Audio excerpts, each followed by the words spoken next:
Welcome back to Movie Summary. Today we are diving into a film called Brain of Fire.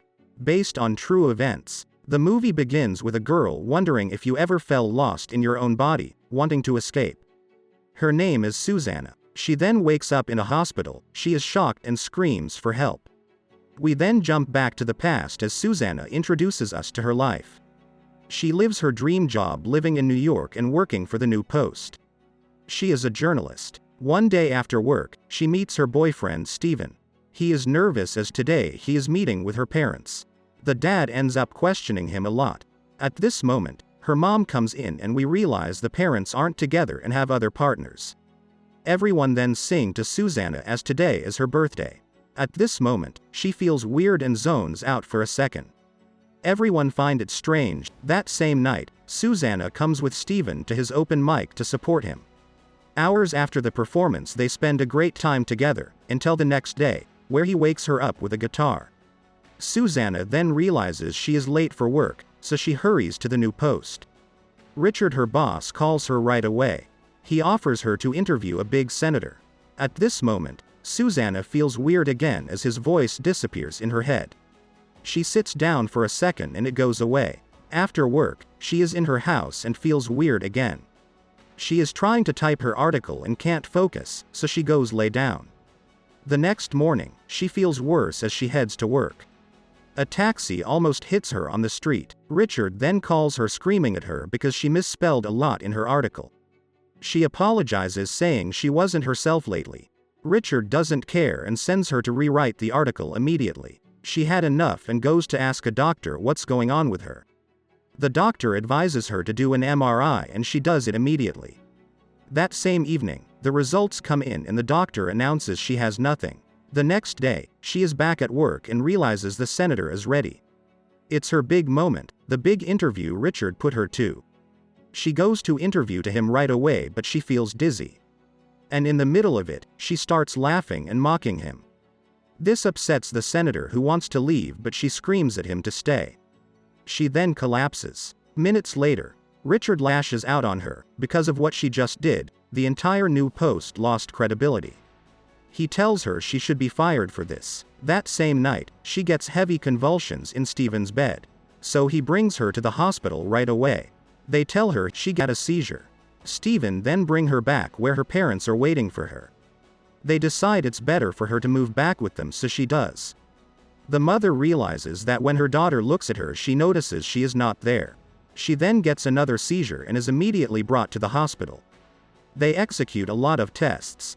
The doctor thinks the problem is that she partied too hard. He says he has 20 years doing his job and has seen in many times in stressed bankers. Susanna keeps having these symptoms and everyone keeps thinking there is nothing wrong.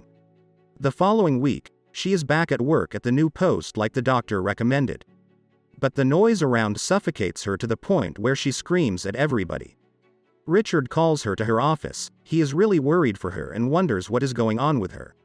She lashes out on him and he sends her home. She is then back living with her mom. Susanna keeps losing her mind. She tells her mom she doesn't take the pills. Her mom had enough and screams at her daughter to take the damn pills, give them a chance to work. This is taking a huge toll on the poor mom who doesn't know what to do anymore. She calls her ex-husband to take Susanna because she is exhausted. So the girl go live with her father now. One day, she hallucinates thinking the dad's girlfriend said something to her.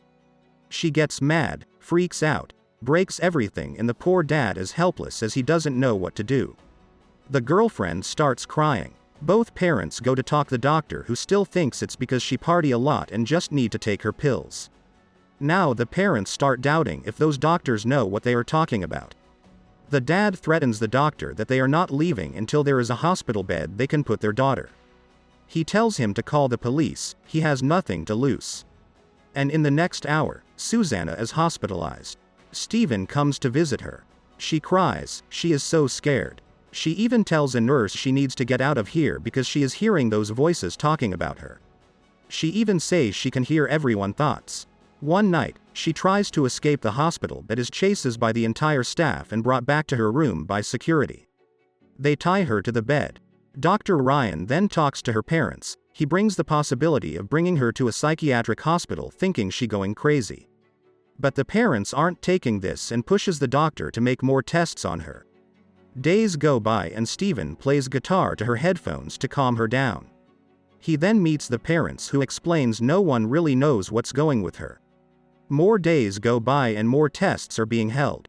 One day, Margot comes to visit Susanna at the hospital. The poor girl is barely conscious as Margot tells her she misses her as well as Richard. Once she gets out of the room, she has tears after seeing in what state her best friend is. Days later, a group of doctors inform the parents that all their tests have been negative. They give her 3 more days until they send her to a psychiatrist hospital. But the dad gets extremely furious. He screams at them that his daughter is dying and they don't know what's going on. The group of doctors go by to Susanna and this time the poor girl is barely responsive. The next day, Dr. Khan talked to Steven. He believes she is in there somewhere trapped. He feels her screaming inside. Later that day, Dr. Khan goes to visit Najar, a professor. She pitches him Susanna's case but he reminds her he only teaches.